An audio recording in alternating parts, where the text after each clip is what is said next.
ꯑꯩ ꯁꯤꯕꯥꯗꯒꯤ ꯁꯤꯕꯥꯗꯒꯤ ꯃꯤꯡꯗꯤ ꯁꯪꯒꯤꯇꯥ ꯑꯗꯨꯒ ꯃꯊꯪ ꯍꯥꯏꯕꯤꯔꯛꯎꯅꯦ ꯑꯩ ꯁꯤꯡꯒꯔꯕꯣꯟ ꯀꯩꯊꯦꯜꯂꯒꯥꯏꯗꯒꯤ ꯑꯣ ꯖꯣꯏ ꯁꯨꯔꯝꯃꯦꯅꯦ ꯑꯩ ꯕꯤꯅꯥꯒꯥꯟꯙꯤ ꯄꯥꯔꯛ ꯗꯨꯕꯩꯗꯤ ꯑꯩꯅ ꯁꯤꯕꯥꯔ ꯁꯨꯞꯖꯌꯥꯒꯤ ꯑꯣ ꯗꯨꯕꯩꯗꯤ ꯑꯩꯅ ꯁꯤꯕꯥꯔ ꯍꯥꯏꯌꯨ ꯃꯤꯡ ꯍꯥꯏꯌꯨ ꯆꯤꯡꯈꯩꯉꯥꯟꯕꯤ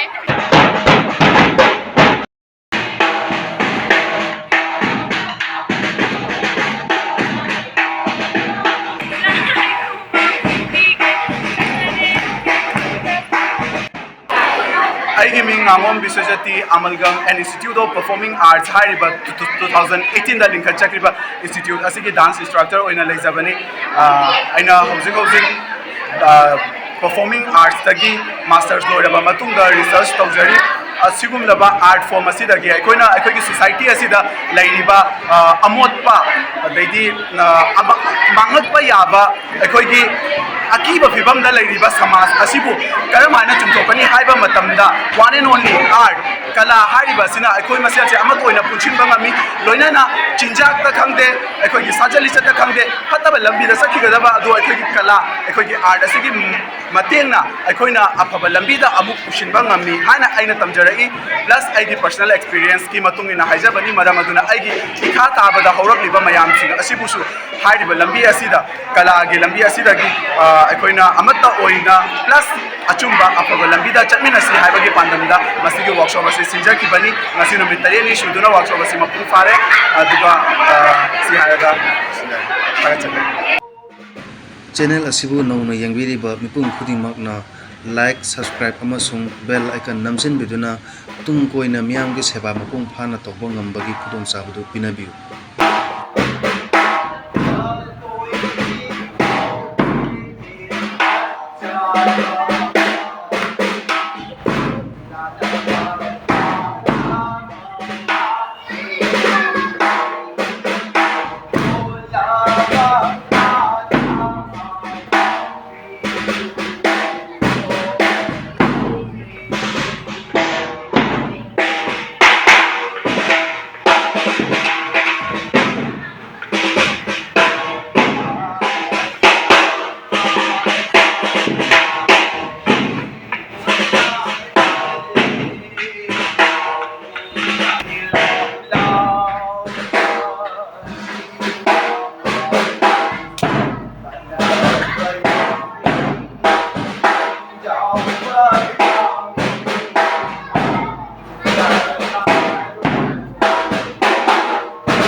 ꯉꯁꯤ ꯑꯩꯈꯣꯏꯅ ꯑꯣꯏꯅ ꯃꯥꯟꯗꯣꯞꯇ ꯅꯨꯃꯤꯠ 9ꯅꯤ ꯆꯨꯝꯅ ꯆꯠꯊꯔꯛꯂꯤꯕ ꯑꯩꯈꯣꯏꯒꯤ ꯃꯅꯤꯄꯨꯔꯤ ꯇ꯭ꯔꯦꯗꯤꯁꯅꯦꯜ ꯗꯥꯟꯁꯀꯤ ꯋꯥꯔꯛꯁꯣꯞꯀꯤ ꯑꯔꯣꯏꯕ 9ꯁꯨꯕ ꯅꯨꯃꯤꯠ ꯑꯗꯨꯅꯤ ꯑꯩꯅ ꯑꯍꯥꯟꯕꯗ ꯁꯤꯒꯤ ꯋꯥꯔꯛꯁꯣꯞꯁꯦ ꯍꯧꯈꯤꯕꯒꯤ ꯃꯔꯝꯗꯤ ꯑꯩꯈꯣꯏꯅ ꯀꯜꯆꯔꯒꯤ ꯊ꯭ꯔꯨꯗꯒꯤ ꯑꯩꯈꯣꯏꯅ ꯑꯩꯈꯣꯏꯒꯤ ꯈꯨꯟꯅꯥꯏ ꯑꯁꯤꯗ ꯂꯩꯔꯤꯕ ꯑꯩꯈꯣꯏ ꯏꯆꯤꯜ ꯏꯅꯥꯎ ꯃꯌꯥꯝ ꯄꯨꯝꯅꯃꯛ ꯑꯃꯠꯇ ꯑꯣꯏꯅ ꯄꯨꯟꯕ ꯉꯝꯕꯒꯤ ꯂꯝꯕꯤ ꯑꯃ ꯑꯣꯏꯅ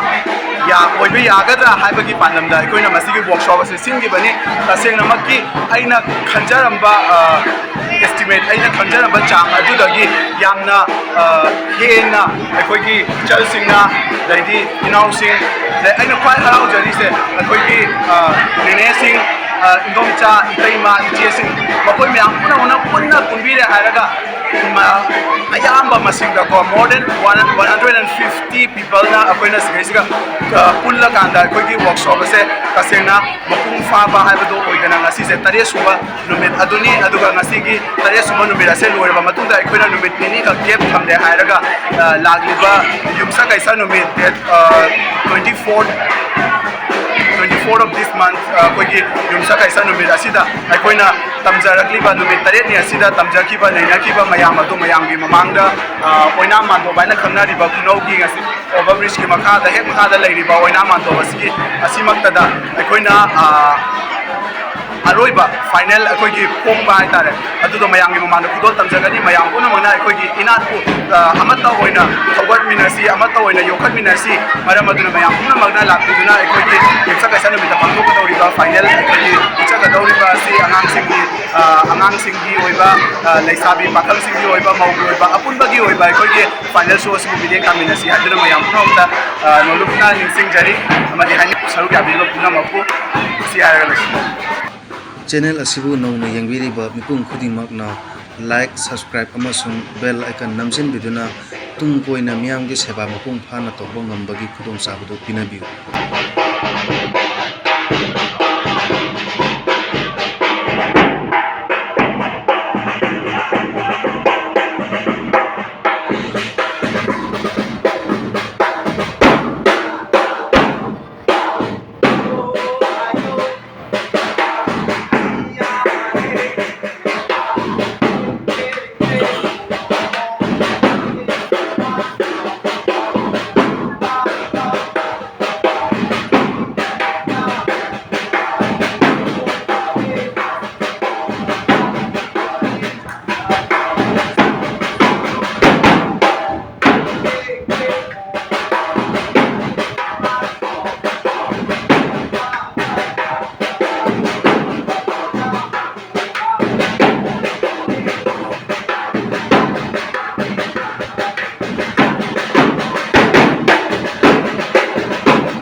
workshop asi numit taretni gi oina sinjakibani aikoina numit tarukni suraba natraga taretni suba ngasi fawbada mayamna enquiry mayam ama tawbirei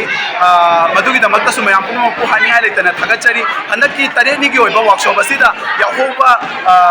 nanghaudaba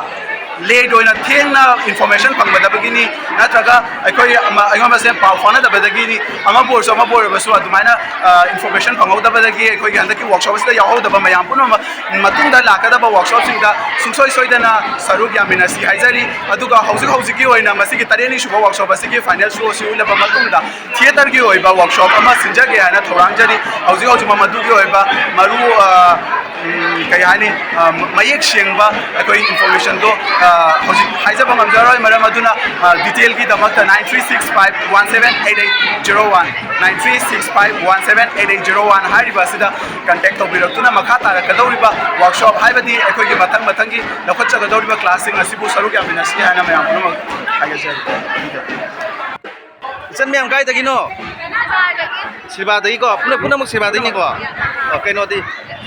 अतोप खुन जाय को मैम अतोप खुन खुन या तने बसिगा लई मैम से बेनाकांदी सिंगर बोन हाइरो काय काय दिन हमता हाइबिउ ने ꯑꯩ ꯁꯤꯕꯥꯗꯒꯤ सिबा दगी मिंगदी ꯁꯪꯒꯤꯇꯥ दुगे मथंग मथंग हाइबिउ ने ꯑꯩ ꯁꯤꯡꯒꯔꯕꯣꯟ ꯀꯩꯊꯦꯜ ꯂꯩꯀꯥꯏꯗꯒꯤ ओ जय सुरम ꯑꯩ ने ꯕꯤꯅꯥꯀꯥꯟꯗꯤ ꯄꯥꯔꯛ वेदी ꯑꯩ ꯁꯤꯕꯥꯔ ꯁꯨꯖꯌꯥꯒꯤ ओ वेदी ꯑꯩ ꯁꯤꯕꯥꯔ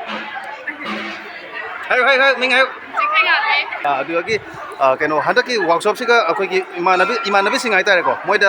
ꯃꯣꯏ ꯃꯌꯥꯝꯒꯤ ꯑꯦꯛꯁꯄꯤꯔꯤꯌꯦꯟꯁ ꯑꯩꯈꯣꯏꯒꯤ ꯖꯒꯣꯏ ꯇꯝꯃꯨꯕ ꯃꯇꯝꯗ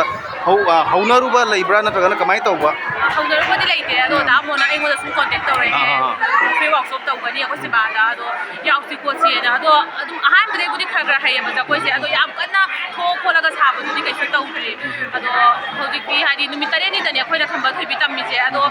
ꯐꯖꯅ ꯁꯣꯏꯕ ꯌꯥꯎꯔꯝꯕ ꯌꯥꯏ ꯑꯩꯈꯣꯏꯅ ꯁꯥꯕꯗꯣ ꯌꯥꯎꯏꯀꯣ ꯃꯤꯁꯨ ꯌꯥꯝꯃꯦ ꯈꯠꯇꯣꯛꯄꯁꯨ ꯌꯥꯗꯕꯒꯨꯝ ꯇꯧꯀꯣ ꯐ꯭री ꯋꯥꯔꯛꯁꯣꯞ ꯇꯧꯈꯤꯕꯅꯤꯅ ꯑꯩꯈꯣꯏ ꯃꯌꯥꯝ ꯄꯨꯟꯅ ꯁꯥꯈꯤꯕꯅꯤꯅ ꯑꯗꯣ ꯅꯨꯃꯤꯠ 9ꯅꯤ ꯈꯛꯇ ꯇꯝꯕꯅꯤ나 ꯑꯗꯨꯝ ꯌꯥꯝ ꯅꯨꯡꯉꯥꯏꯕꯗꯤ ꯑꯣꯏ ꯋꯥꯁꯨ ꯌꯥꯝ ꯋꯥꯏ ꯍꯟꯗꯛꯇꯤ ꯍꯩꯅꯕ ꯍꯥꯏꯅ ꯑꯗꯨꯝ ꯑꯌꯨꯛꯀꯤ ꯅꯨꯡꯗꯥꯡ ꯇꯝꯃꯛꯄꯗ वाबो अखोगी पुल्लिबा इमानबी सिंग सिगी नोय मियाम तुम पुल्लगा तुमिना तुम वारी सानाबा मतम कमाय कमाय सानागे अंत हाबिउन कमाय सानाबा नुंगाय फै खोली सुमाय तविसे को हैरम बनाते अदोय बिमांग थोकसु पागना थोक्सिबनिना अदो हंदक थोकसिगा नुंगाय अदुम असि थोकपगी मतांग हादि फंगनिसे अदो खोयदा याम थैंकफुल होय रामो दो याम थागदि सुमायना मु पोरपसे अदो निमित 9 से याम लिए बहाइतबा खोयगिदि निमित 9 दा खंबा थोबि साबसे याम ने अदो खितांग सांगना कुन्नि मुकदि अमुकसु हेना हैगनि हायना होय सांगना पुरादि नुंगायगनि मथंगिदसु अमुक अमुक केनो तौनबा फुल एक्सपीरियंस ओरने बको मथंगिदि नत्रा ओके जाम नुंगायजरे थागचरी